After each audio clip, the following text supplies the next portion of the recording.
Okay, we are set to record. So I want to welcome everyone. Thank you for joining us this afternoon, and you're all in for an amazing treat. For those of you that don't know me, my name is Hindy Zeifman Stegman, and I'm the founder and CEO of the Art of Empowerment, which is a non-for-profit 501c3. And I'm your host today for our Victim to Victory webinar with an amazing special guest, child Holocaust survivor, Donna Szeflan-Bell. So our mission is to show how we can turn pain into action, tears into growth, in order to experience the richness and transformative effect of our Jewish legacy. And as you all know, we are the children who were not to be born. However, our parents miraculously survived. And whether first generation, second, or third generation born after the Shoah, we are our parents' jewels and the jewels of the Jewish community. So what does this mean? We are our parents' treasures, and through our parents' stories and silences, we are bonded by memories whose echoes permeate our consciousness. We've been polished, admired, and overly protected. And this status has been a burden, a responsibility, an obligation, and a privilege. Each of us has extraordinary strengths and courage. And as children, we heard and felt and were surrounded by our parents' stories. And whether they chose to discuss their wartime experience with us or not, because some did and some didn't, we remain influenced by their lives because we cannot help being affected, whether epigenetically or otherwise, in some way by our parents' past experiences and their behavior. We find ourselves carrying the echoes of the voices in our daily activities. And the messages about life that we receive from our parents were unique because their experiences were all unique. Discovering how we are affected by the trauma of the Holocaust is step one. But then what? As we acknowledge, accept, forgive, and let go, we are free to live a healthy, joyous, and joy-filled life filled with shalom, inner peace. And so let's turn our pain into purpose, remember the past, heal the present, so we can enhance the future. And I am so excited again to introduce our guest today, Donna Szeflan-Bell. Donna. I have to remember the song. Donna, Donna, Donna, Donna. Oi, the Donna. So I had the privilege of spending some time speaking to her, and she is a kick-ass woman, as they say. But she's also been described as a woman of many incarnations, and she's a child survivor in more ways than one. She's an author, a mother, a wife, and a grandmother. So I'm so pleased to welcome you today, Donna. Donna, tell us a little bit about yourself. Okay, so my name is Donna Szeflan-Bell. I was born in Warsaw, Poland, May 13th, 1938. I was the first grandchild, so it was a joyous occasion. It took a year and it became the worst occasion. I was a year old when Hitler attacked Poland, and we started to run and hide. Luckily, we survived. We survived a lot. Of course, I cannot go into it right now, but I can only tell you I was kidnapped, I was tortured, I was in an orphanage, and miraculously somehow, I was reunited with my parents. So the three of us at the end did survive. I have a long story, which you need a few years to listen to, but I'm here. I survived. What country did you go to Where did Okay. you? When they started bombing, my mother told me that they started running with me in the carriage and the bombs were falling. And we were just lucky that a bomb didn't hit us because the people were dying all over the place. That was in So Warsaw, right? that was Warsaw. Okay. And then we went to Szedlec, my father's town, to hide there for a little while. And then they started bombing over there. And then we ended up at a train station because everybody was trying to leave. And I was kidnapped at this point, but I won't even go into it. My parents did manage to find me. And we were running towards Bialystok, which is on the border of Russia, Poland and Russia, because my mother had some relatives there. And so it was a really treacherous trek. We paid off Polish farmers. We were hiding. We were starving. We were terrified, running from the Germans. They were haunting us, you know. We were targets. We were Jews. This was when my father died, I was with him. And he says, Donna, the only crime I ever committed is that I was born a Jew. So this was our legacy, you know. We were innocent. We were how do I say it? We were committed to death without committing any crime.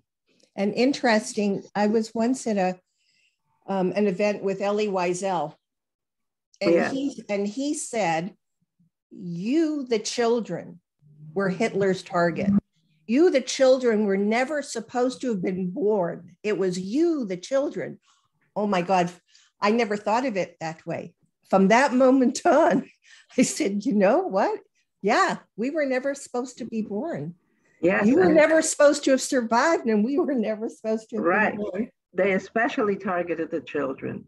And I also listened to Elie Wiesel. He came to Montreal and spoke, and he said, speak to the children, speak to the youth, forget about the adults.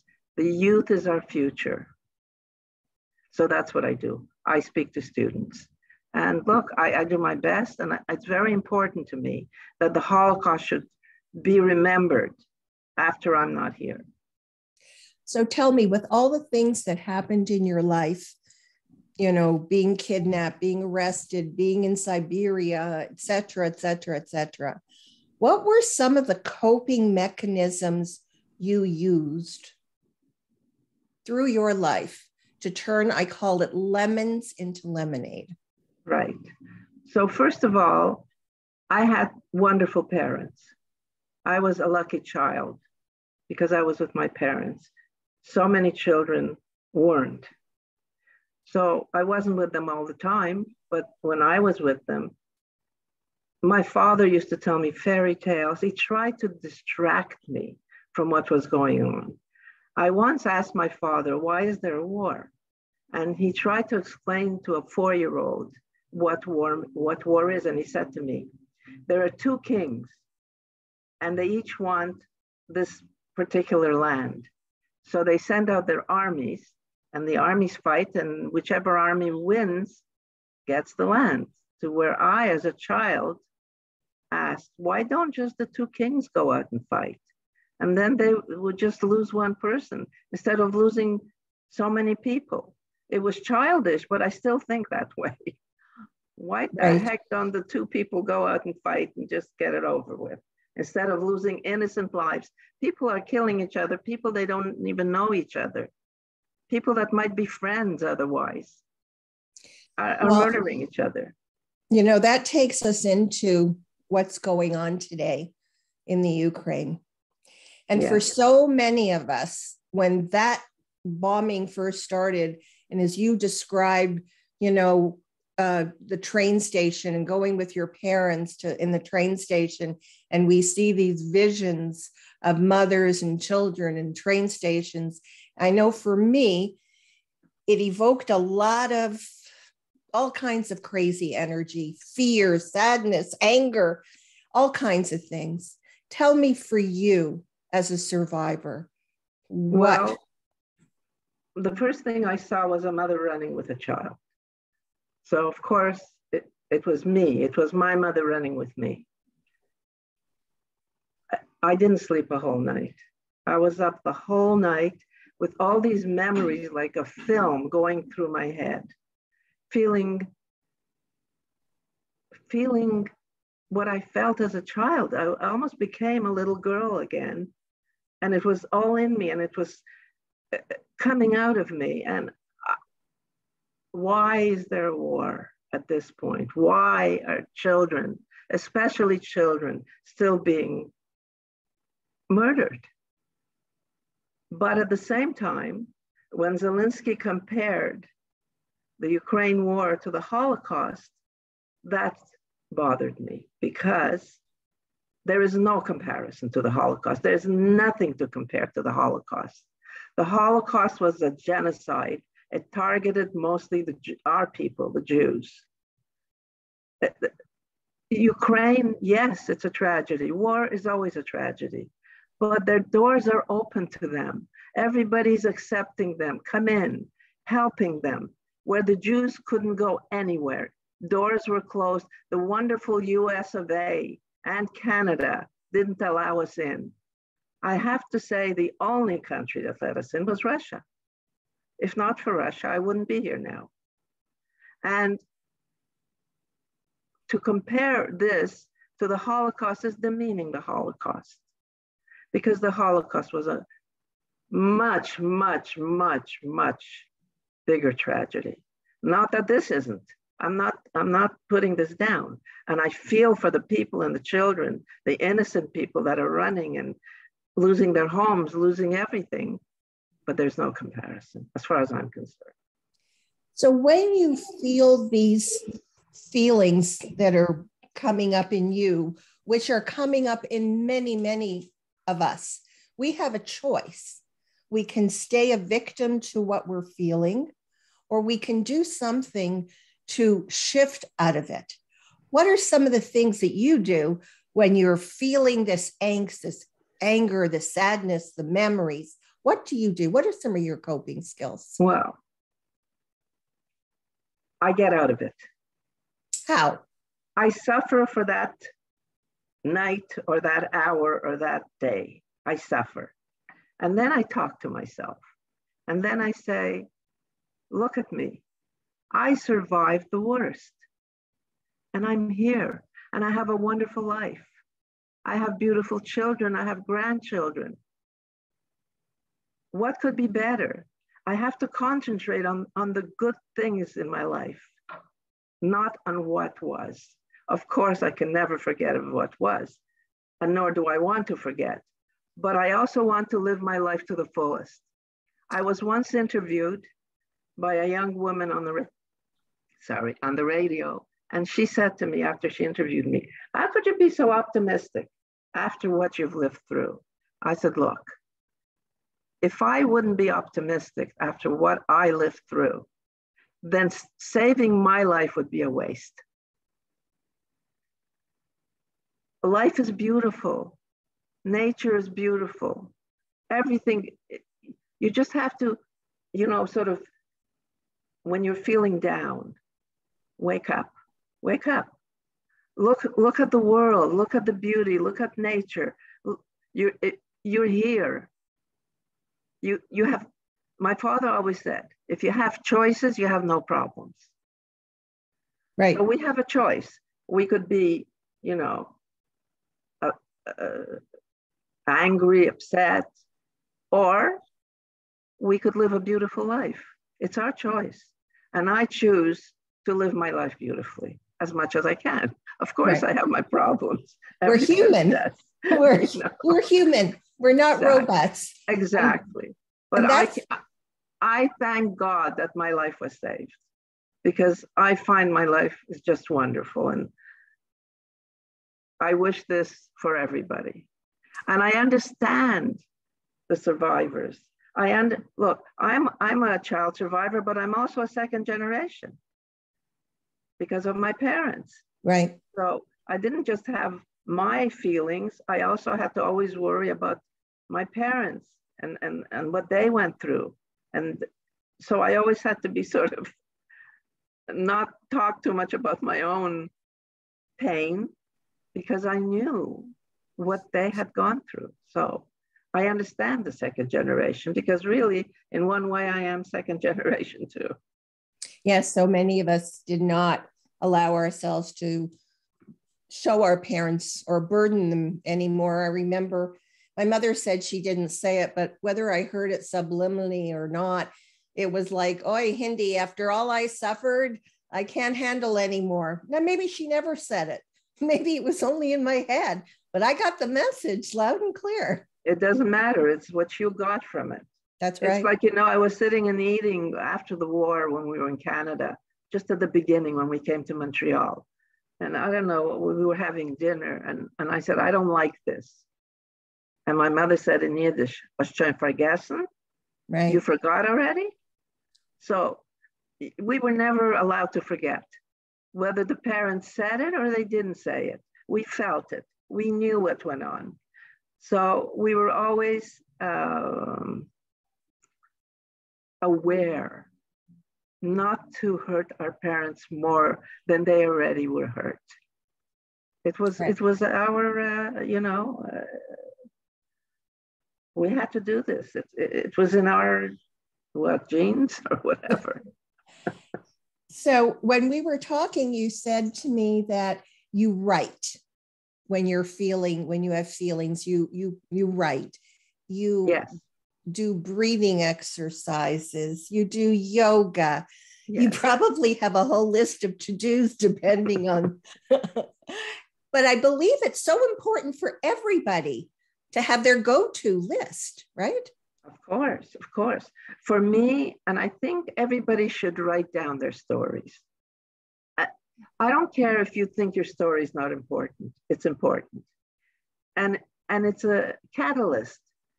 When you're writing everything down, you feel better after. I write. I've always written since I'm a young girl. I think it's very important.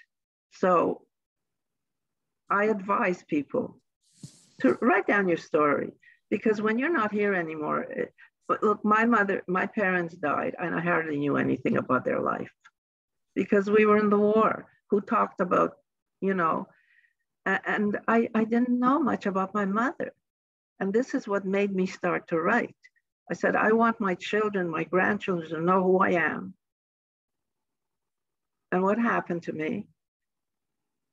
And I wish I had a story about my parents. I have a bit of a story, but, not really knowing them. So do write. So the book that you wrote, because you have written a book, yes. You published a book and it's called Danusha. Right. Right? My parents called me Danusha. It's an endearment name. Yes.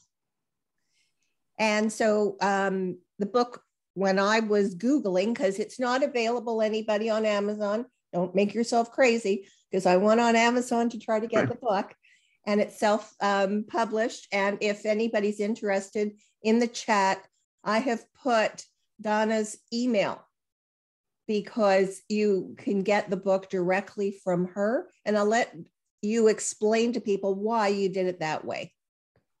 Well, when I first published the book, I had it in the bookstores. But I wanted to give the money to the Holocaust Center. So every time I got the money, I'd have to collect it and go to the Holocaust Center and give them the money. And then I got this brilliant idea to put a note in each book, give it away, not sell it, and ask people to make a donation to the Holocaust Center. And it turned out to be a fantastic idea because many people gave a lot of money to the Holocaust Center. So I gained by it. And it's easy, very easy for me. If somebody wants a book, I send the book or I give them the book. And it's up to them if they feel that they want to give a donation, they do. So it is in the chat, and I will just tell you, if anybody's listening, you want to write it down right now. It's Donna, D-A-N-A, at Danusha Bell. So that's D-A-N-U-S-I-A, Bell, B-E-L-L.com. So you can get in touch with her and she'll be happy to send you a book, and you're going to be happy to make a donation for the Holocaust Center. There's another thing I want to tell you. Okay. My husband and I, I'll start all over again. There is a program where you could send teachers to Israel, to Yad Vashem. They go there for 3 weeks. They learn the Holocaust and how to teach it to their students and to other teachers. So we do that. We send quite a few teachers. They come back, they're changed. These are Christian teachers. As a matter of fact, one of my teachers that I've sent, Miriam, just now has translated my book to French.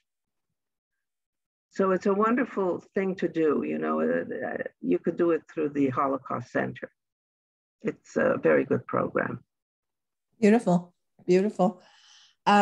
So I'm sure that the book is about your life story. Is that correct? Yes. Okay. Yes. So if everybody wants to, or anyone wants to get the whole story, or not even the whole story, but a good part of the story, I highly recommend the book. Let's go back for a second. You were talking about your parents and how they were married before the war, and they had a good relationship, and yet they still didn't talk to you about their wartime experiences. And you were too young to know. So I want to say that for many children of Holocaust survivors, our parents who got married after the war very often got married for convenience. Very often it was because there was nobody else alive. And so now, you know, a woman was scared to be alone. The man wanted to have a partner, and they had children. And we, the children, had the experience of our parents who were partners, sort of, but maybe not in love, or maybe not lovers. Maybe they were in love, but not lovers. What do you think it meant for you as a child to actually have parents who were married before the war who actually loved each other? Well, of course, it's a very different experience.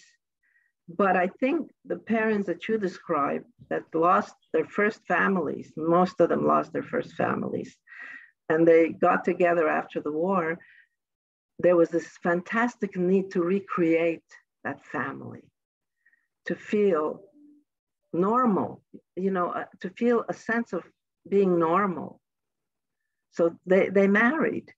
And maybe some of them really did fall in love, and maybe some just married for that feeling of having a family. And both are okay, both are right. Now, my parents were married before the war. They were madly in love. And I always saw my parents love, even during the worst time in the war. And I think it gave me something that made me positive. Gave me that positive. I always look at the good thing, at the good side. I don't like to judge anyone. I try to be kind. I always say that my religion is, if you're a good person, you're kind, and you do unto others what you want others to do unto you, then you are a religious person. This is my religion, because that, what can I tell you? That's what I feel. I don't really believe in organized religion. Well, I do believe in the golden rule. So absolutely, it's so important to live by do unto others as they would have us do unto them, right? Right, very important. And having said that, I'm going to jump around a little bit, but when you came to Canada, you came to Montreal, right? How old were you at the time? I was 10. 10. 10 years old. And you were put into a mainstream school, or how was it for you Well, when you first arrived? before I came to Canada, when we came to the DP camp, Steyr in Austria, I found out I was Jewish. I didn't know I was Jewish.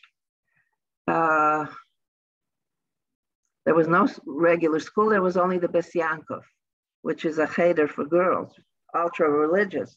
And that's where I went, and I became very religious, very observant.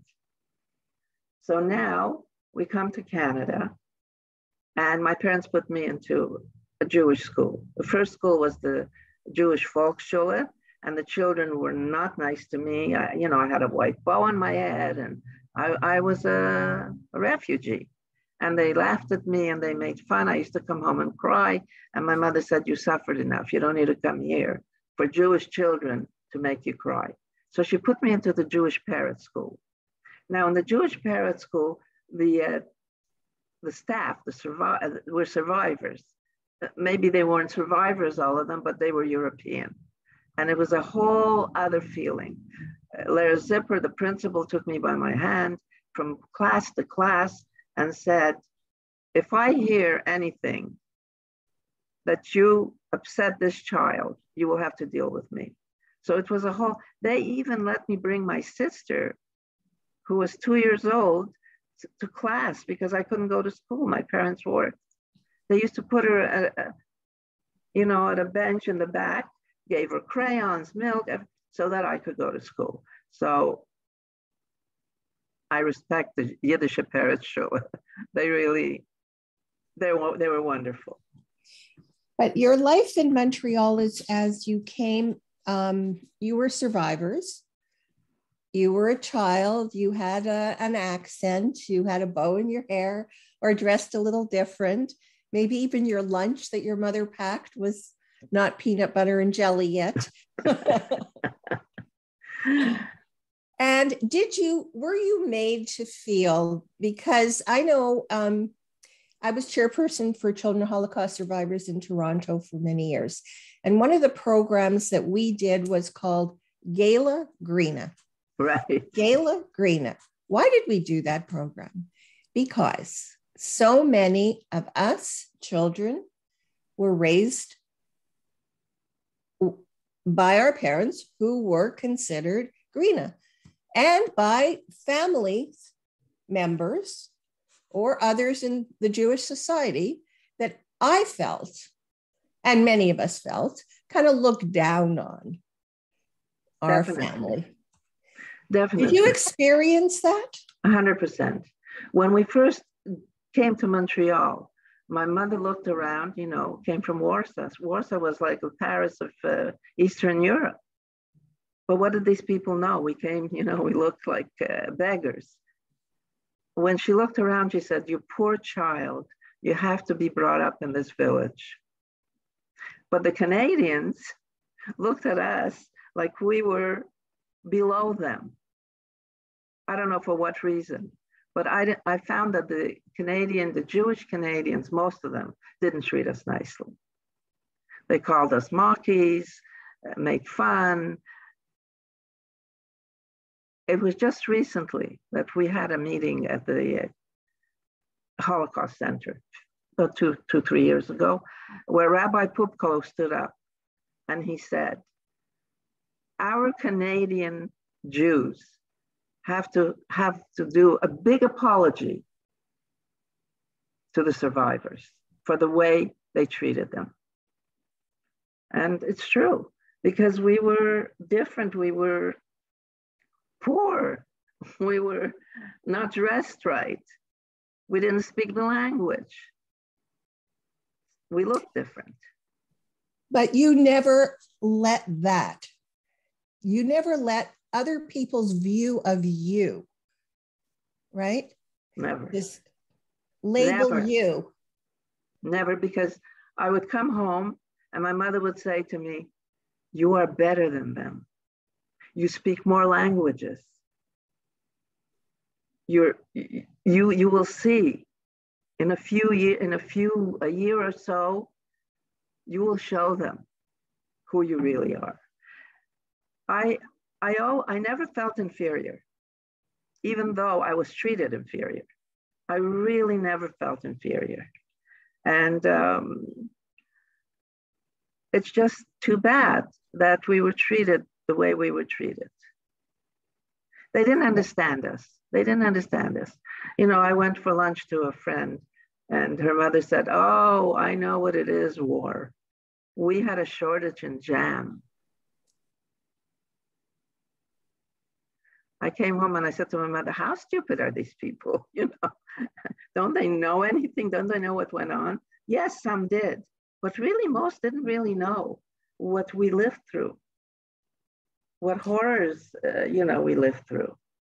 So not only did you experience the wartime in the war zone, but coming to Canada, you also were kind of put down, yes. Looked as a lesser, right? Exactly, yes. And it hurt, it hurt. And again, I'm going to ask, maybe I'm going to say the same thing over and over, because I think it's so important for us as 2Gs especially, because sometimes we've had a bad day, a rough day, the kids, this and that. Oh my God, I can't cope. And I'm feeling whatever. And people hold on to those feelings, right? But right. You learned how to release and let go. You took well, like you say, I took the lemons and I made lemonade. You made lemonades, but you use them to become, they say that stress will either make you weaker or stronger. My mother just passed a year ago. She was 100. My father lived to 98. Wow. 2 Holocaust survivors. And I used to say, I don't understand. How did they live that long? Talk about stress. If they didn't have the stress from the Holocaust, they had, I had 3 brothers, myself, and, life in general. And they survived till they were 100. Like how? Wow. We, this generation, can handle stress. It's amazing that you are so strong. I think that adversity makes you strong. You have to be strong or you won't survive. And I think what I experienced in my life made me who I am, made me stronger. I understand people better. I appreciate things much better. I don't expect. My father always said, if you don't expect, you'll never be disappointed. So it's very important to talk to yourself, realize what you have and who you are. Absolutely. Don't take other people's opinions. Absolutely. Absolutely. So tell me, you came to Montreal, you went to school. What were some of your accomplishments during that time? Well, before that, I just want to say that my sister was born in the DP camp, my baby sister. And I have to tell you this, for me, all of a sudden I had family. It was like the best feeling in the world. So when we came to Canada, I had my baby sister with me. She was like 3 months old or something. And I really had to take care of her because both my parents had to go to work and make money to support us. So ask me the question again. I just said, tell me about some of the things that happened during your life as an adult in Montreal. In Montreal. Well, first of all, unfortunately, my mother got very sick when she was 40 years old. And I had to go to the hospital with her. It was I didn't have a good experience. My mother passed away, she was only 45. After she lived through the Holocaust, I don't have to tell you, so I lost my mother. I was 17. My sister was 7. My mother was 45. My father went berserk. And I had to deal with it. And I did. I did. My little sister, when I told her that mommy died, she looked up at me and she said, "Does that mean that you're my mommy now?" And I became her mommy. But you know what? Actually, when I look back at my life, I'm amazed at how I coped because I was so young. I mean, I look at my children, children now at 17, they're children, you know. They didn't, and good for them. They should be children. I don't wish them to live through what I lived through. But it made me who I am. So in one way, I was fortunate to go through all that pain to be who I am. I always dealt with my problems. You know, we survivors never had psychiatrists. We didn't have psychiatric help. Now you have a little bit of problem in your marriage, you run to a psychiatrist. You know, we came from the Holocaust and nobody ever really helped us mentally. We had to do it ourselves. Well, I mean, really, up until maybe 25 years ago, very few survivors were even talking. Exactly. Well, the stories only started, you know, Holocaust docents came to Holocaust centers, very few, still very few. Very few did their stories. I think Schindler's List, when they did the testimonies, when they went around doing testimonies of survivors, I think that was a big opening for a lot of survivors to speak, because how many, you know, Spielberg did a real gift for these survivors with the show of Foundation. How many survivors never spoke? And I met Steven Spielberg, and I thanked him for what he did, because what he did, it's major. It's really, like you say, he opened the door to the stories, to the experiences. Also, the Israeli Foundation is doing fantastic work by writing people's stories for free.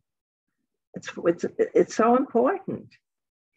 That's the Israeli, not in Israel. You're talking about the family. Azrieli.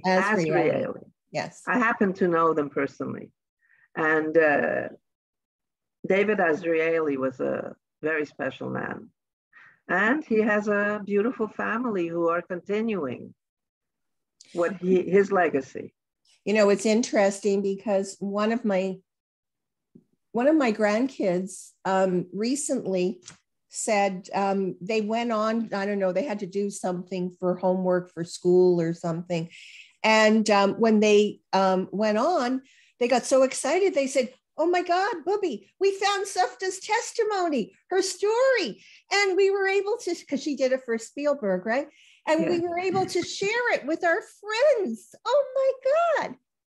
See, that's what it is. It's so important. It's so important to me that it will be going on and on after I'm not here. Yes. I'm going to speak to I just actually spoke to one of my grandsons. And I said, I would like to start a third generation group in Montreal. It's the third generation now that's very important. Yes, absolutely. Yes. Absolutely. Yeah. And there are third generation groups in some of the big cities, and in New York, there's a big one. Yes. Yes.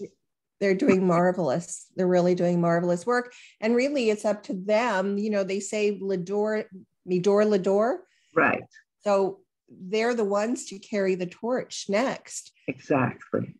And if not, then it becomes like... It's a worry to me in a way that when all the survivors will be gone, we are the last survivors, will it get watered down? It's a worry. Of course, it will get a little watered down, because if you don't have a survivor, like when I speak to students, I say, you're looking at a real survivor. We won't be around for long. That's why it's up to us to carry the torch. And that's why it's up to us to tell them to carry the torch. And to tell our children and our grandchildren. Yes. And that's why it's so important to have someone like yourself who's here today to speak to us in a way that a lot of times our parents didn't speak to us. Maybe it wasn't safe, whatever it is. I'm not going to. It was too painful for them. Too painful. Yes. My mother would cry every morning silently in a corner. She didn't think I saw her. They didn't want their children to suffer. They were overprotective. I wasn't allowed to ride a bicycle, They suffered so much. No one could really describe the suffering of the survivors. And then you had the opposite. Some parents never stopped talking and the kids couldn't handle, it's enough already, Yes. It's enough already. So I think that for us, and I know for people like myself and others who have been doing this work for a long time, we are thrilled for the third generation that is really carrying the torch. So it's great. So we're thrilled that we have Israel. Absolutely. We have a country. Absolutely. Am Yisrael Chai. And I always say, I know somebody has my back. Right. And I know that I could run somewhere. Yes. Where the door will be open, not the way it was. Listen, they're sending planes to the Ukraine to pick up. All of a sudden, it's fashionable. Right. Now all of a sudden, it's fashionable to be Jewish because what's his name? Zelensky is a Jew. I don't know how much of a Jew he is, but he's a Jew. His parents were Jewish. What I mean by fashionable is that Israel is taking them in. So if you say, I am a Jew, you're going to be rescued. Yeah, I think even some of them are not Jewish and they want to go to Israel. Well, that's another story. We're not going into politics. No. But anyhow, talking about being rescued and whatnot, I was reading about, I know for me, I'm a real believer in angels watching over us. So am I. What's your thought about that? I always feel that I survived because I had angels watching over me everywhere. I almost died. I almost got killed. An angel saved me. I really, I'm with you. I really believe in angels. I really do. And for all of us who our parents are watching over us now because they are no longer here. Right. It's an opportunity to talk to our parents maybe in a way that we couldn't while they were around. Mm-hmm.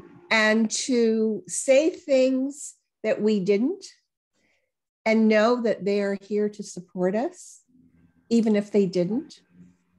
Does that make sense? 1,000%. 1,000%. I talk to my parents all the time. I feel them.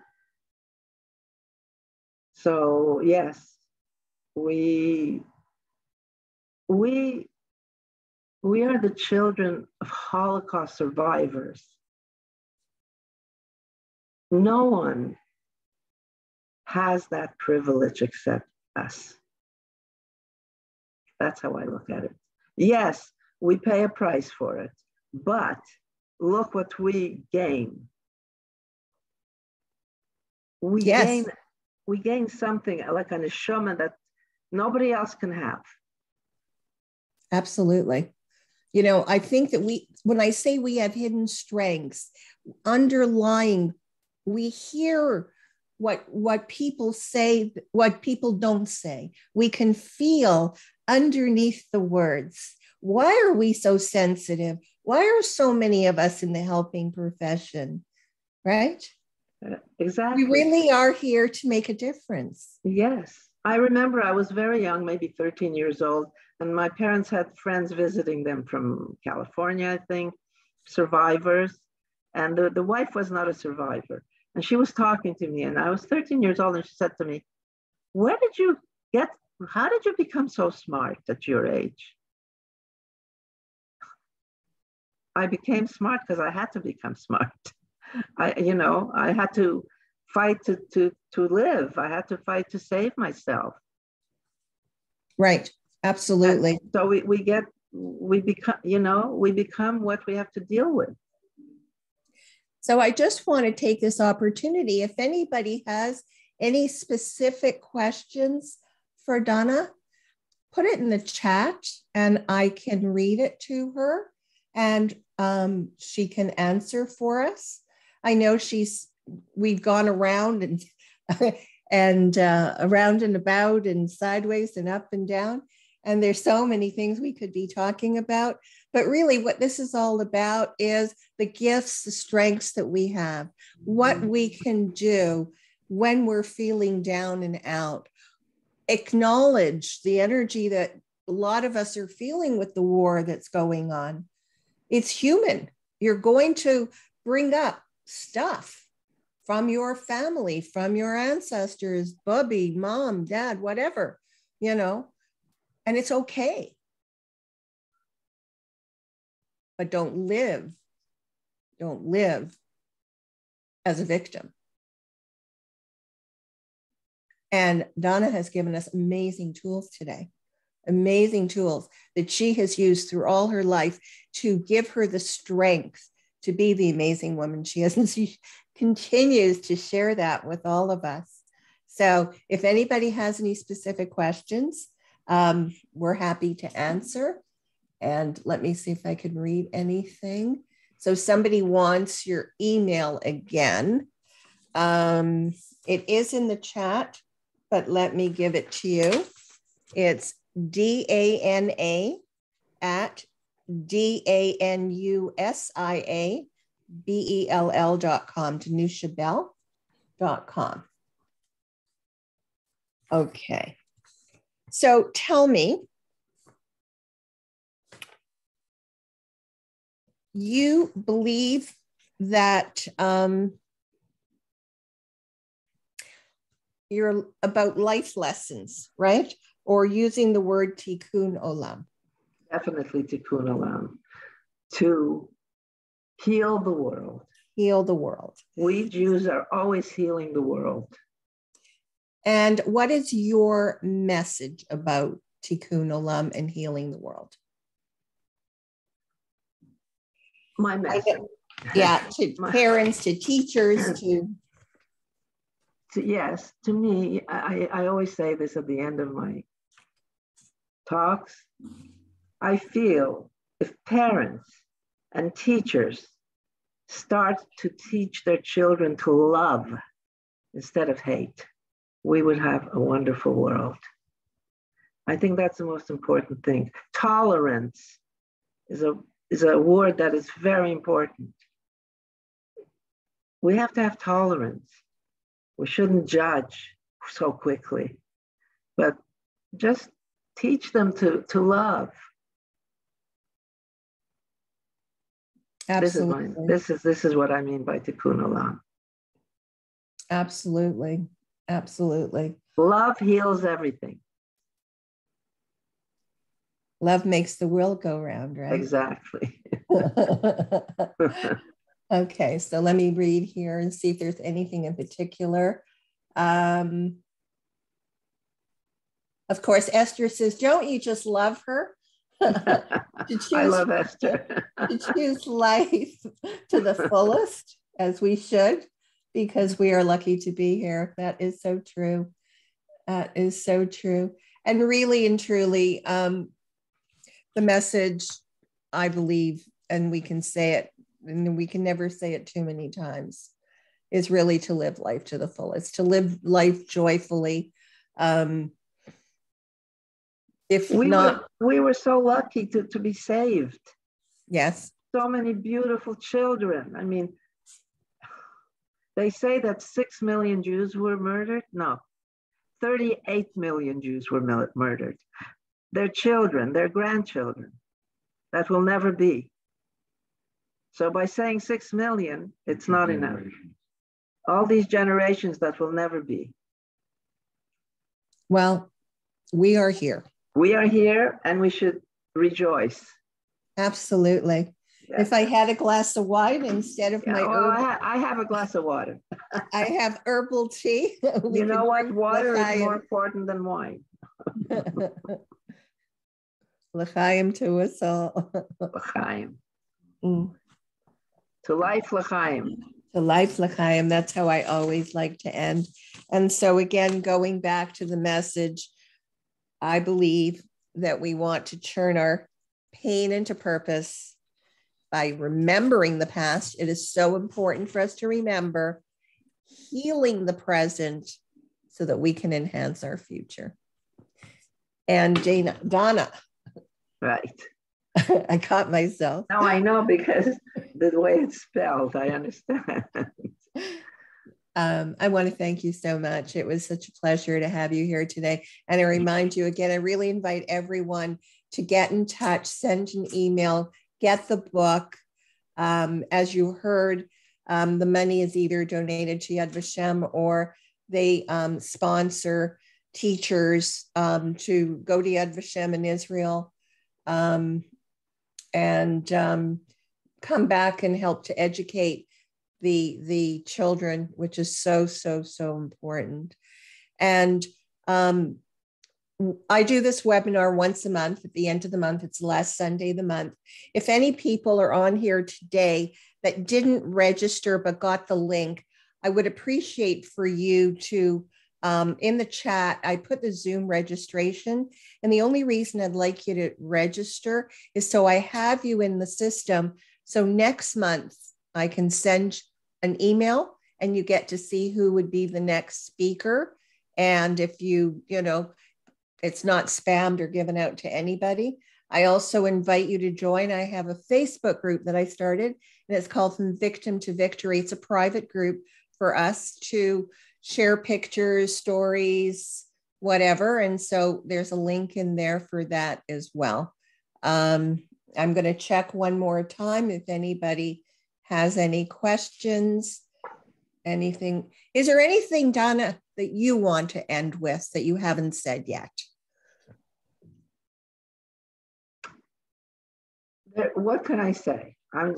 Only my message is live your life to the fullest. Don't miss. Life is so short, and we have been given the gift of life, and we have to take advantage of it.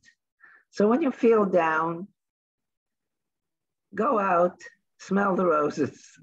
I mean, talk to yourself. Don't waste your time being, upset.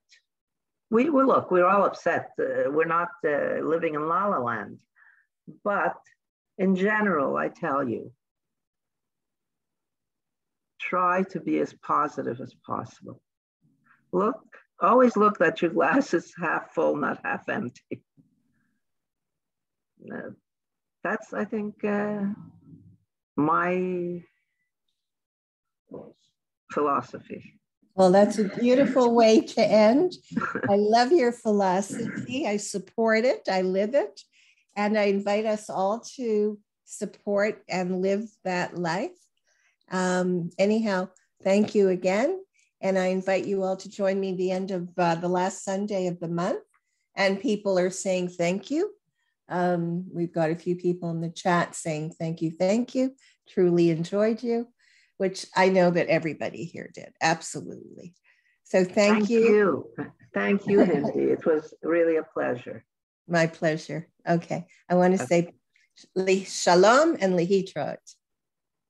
Shalom. Shalom.